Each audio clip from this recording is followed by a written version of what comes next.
Totoo po ba yung narinig ko? Yung sinabi niyo dun sa doktor na kayo ang tatay ko?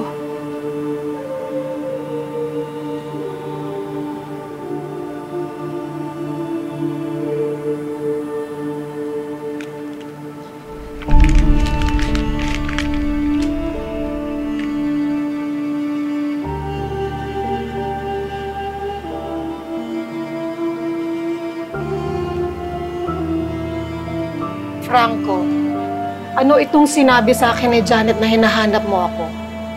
Noong sinabi mong hindi mo paninindigan ng batang ito, kinalimutan ko nang may nakilala akong isang Franco Terra. Mabuti na lang at andito si Crisanto na handang magpakatatay kay Luz.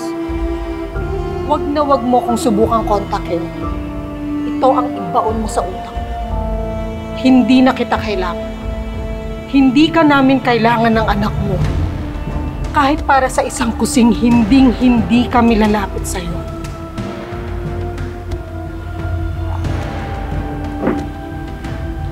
Sulat yan ng nanay mo sa akin.